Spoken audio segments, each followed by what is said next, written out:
Bro ಇತ್ತೀಚೆಗೆ ಒಂದು ರಶ್ಮಿಕಾ ಅವ್ರ ಬಗ್ಗೆ ಒಂದು ಟ್ರೋಲ್ ಆಗಕ್ಕೆ ಶುರುವಾಯಿತು. ನಾನು ಹೈದರಾಬಾದ್‌ನವರು ಅಂತ ಹೇಳದ್ದು. ಹೌದು. ಸೊ ಅದು ಬೇಸಿಕಲಿ ಇನ್ನೊಂದೇನಂತಂದ್ರೆ ಕೊಡವ ಸಮಾಜದ ಕಡೆಯಿಂದ ಕೊಡವ ನ್ಯಾಷನಲ್ ಕೌನ್ಸಿಲಿಂಗ್ ಕಡೆಯಿಂದ ಏನೋ ಒಬ್ಬ ಲಾಯರ್ ನಾಚಪ್ಪ ಅನ್ನುವಂಥವ್ರು ಕೂಡ ಹೌದು. ಅವ್ರ ಪರವಾಗಿ ನಿಲ್ತಾರೆ. ಸೊ ಕೂರ್ಗ್ನವರಿಗೆ ನಮ್ಮ ಕಮ್ಯುನಿಟಿ ಅನ್ನುವಂಥದ್ದು ಒಂದು ಕೈ ಜಾಸ್ತಿನೇ ಇರುತ್ತೆ. ಬಿಕಾಸ್ ಯಾಕಂತಂದ್ರೆ ಇರೋ ಸ್ವಲ್ಪ ಜನ ಆದ್ರೂನು ಆ ಅದು ಒಂದು ನಾನು ಬರೀ ಕೂರ್ಗಂತ ನಾನು ಹೇಳಲ್ಲ. ಹ್ಮ್. ಯಾರೇ ಆಗಲಿ ಅವರ ಕಮ್ಯುನಿಟಿ ಕಾಸ್ಟ್ ಅಂತ ಬಂದಾಗ ಅದು ಜಾಸ್ತಿನೇ ಇದು ಮಾಡ್ತಾರೆ.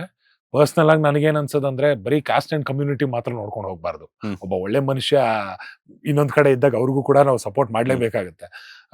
ಸೊ ಇಲ್ಲಿ ಏನಾಯ್ತು ಅಂದ್ರೆ ಬಹಳಷ್ಟು ಅವ್ರದ್ದು ಟ್ರೋಲಿಂಗ್ ನಡೀತಾ ಇತ್ತು, ಇಶ್ಯೂಸ್ ನಡೀತಾ ಇತ್ತು, ಬಹಳ ನೆಗೆಟಿವ್ ಕಮೆಂಟ್ಸ್ ಬರ್ತಾ ಇತ್ತು ಅನ್ನೋ ಒಂದು ಕಾರಣಕ್ಕಾಗಿ ನಾಚಪ್ಪ ಅವರು ನಿಂತು ಇಲ್ಲ ಈ ತರ ಮಾಡಬಾರ್ದು, ಆ ಹೆಣ್ಮಗುಗೆ ಯಾರು ಸಪೋರ್ಟ್ ಇಲ್ಲ ಅಂತ ಹೇಳಿ ಅವ್ರ ಪರ ನಿಲ್ತಾರೆ. ಸೊ ಅದು ಒಂದು ಒಳ್ಳೆ ವಿಚಾರನೇ. ಯಾರೋ ಒಬ್ರು ಇನ್ನೊಬ್ರಿಗೆ ಸಪೋರ್ಟಿವ್ ಆಗಿ ನಿಲ್ಲೋದು ಒಂದು ಒಳ್ಳೆ ವಿಚಾರನೇ.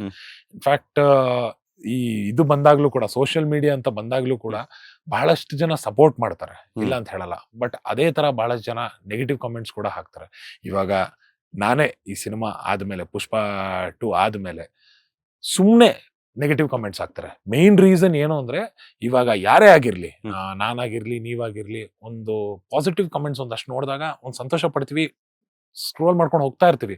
ಸಡನ್ ಆಗಿ ಒಂದು ನೆಗೆಟಿವ್ ಕಮೆಂಟ್ ಕಂಡಾಗ ಆ ಪಾಸಿಟಿವ್ ಕಮೆಂಟ್ಸ್ಗೆ ಎಷ್ಟು ಖುಷಿ ಪಟ್ಟಿರ್ತೀವೋ ಅದಕ್ಕಿಂತ ಜಾಸ್ತಿ ಬೇಜಾರು ಆ ನೆಗೆಟಿವ್ ಕಮೆಂಟ್ ನೋಡಿದಾಗ ಆಗುತ್ತೆ. 100%.